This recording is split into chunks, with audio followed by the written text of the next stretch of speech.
Assembly में गैर हाजिरी के बावजूद तनख्वाह सैलरी हासिल कर ली, चीफ मिनिस्टर रेवंत रेड्डी का रिमार्क। रेवंत रेड्डी ने केसीआर के खिलाफ तबसरे पर बीआरएस का ऐवान से वॉकआउट। तेलंगाना के वज़ीर आला रेवंत रेड्डी ने कायद अपोजिशन केसीआर की असम्बली इजलास में मुसलसल गैर हाजिरी पर रिमार्क करते हुए कहा, केसीआर ने असम्बली में सिर्फ 2 मरतबा हाजिर होते हुए 57 लाख से जायद रकम की सैलरी हासिल की है। रियासती असम्बली में चीफ मिनिस्टर रेवंत रेड्डी ने बताया कि केसीआर अब तक 2 मरतबा ही असम्बली इजलास में शरीक हुए हैं। एक रुकन असम्बली और अपोजिशन लीडर की हैसियत से केसीआर ने दिसंबर 2023 से 28 फरवरी 2025 तक तकरीबन 15 महीने सैलरी हासिल की।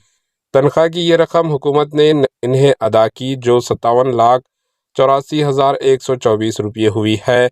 चीफ मिनिस्टर रेवंत रेड्डी ने कहा कि सैलरी की शक्ल में ये रकम हुकूमत के ख़जाने से दी जाती है।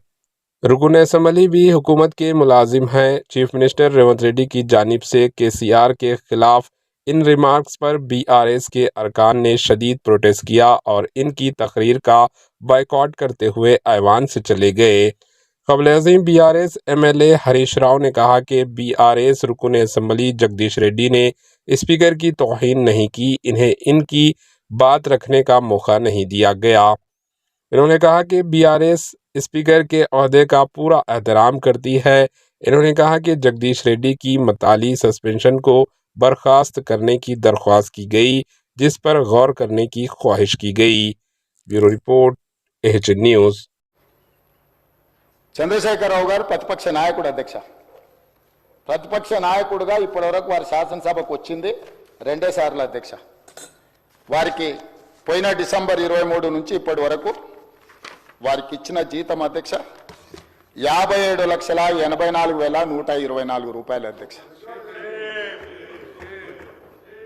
శాసనసభ్యుడిగా ప్రతిపక్ష నాయకుడిగా డిసెంబర్ 1, 2023 నుంచి ఫిబ్రవరి 28, 2025 వరకు ఈ దాదాపుగా 15 నెలలలో వాళ్ళు తీసుకున్న ప్రభుత్వం సొమ్ము, జీత భత్యాలు, శాసనసభ్యులు కూడా ప్రభుత్వ ఉద్యోగ అధ్యక్ష తమకు తెలుసు కదా, సుప్రీంకోర్టు తీర్పు ఇచ్చింది. వారు 57,84,124 రూపాయలు జీత భత్యాలు తీసుకున్నారు అధ్యక్ష. 2 సార్లు ఇక్కడికి వచ్చింది, ఇప్పటి వరకు ఎక్కడికి వెళ్ళలేదు అధ్యక్ష. ప్రభుత్వ జీత భత్యాలు తీసుకొని ప్రజల్ని గాలికి వదిలేసి తెలంగాణ రాష్ట్రాన్ని కర్మకు వదిలేసిన ప్రధాన ప్రతిపక్ష నాయకుడు ఈరోజు వాళ్ళను ఇట్లా తయారు చేసి రేబీస్ వ్యాక్సిన్ రియాక్షన్ వచ్చినట్టుగా వాళ్ళు వ్యవహరిస్తుంటే ఏం చెప్పాలి అధ్యక్ష? ఇక సెక్యూరిటీలు ఇవన్నీ మళ్ళీ అది సపరేట్గా నేను చెప్పదలుచుకున్న, వాటి జోలికి వెళ్ళదలుచుకోలేదు. సరే, కుటుంబ సభ్యుల వల్ల ఆయన ప్రాణ ప్రమాదం ఉంది కాబట్టి ఆయన సెక్యూరిటీ పెట్టుకున్నాడు. సరే, అది సహజం. అందుకే ఆయన దూరంగా ఉంటున్నాడు, వాళ్ళకు చుట్టూ పోలీసు పహారాల మధ్య అధ్యక్ష. సరే, అది వారి సమస్య అనుకోండి, నేను దాని జోలికి వెళ్ళదలుచుకోలేదు.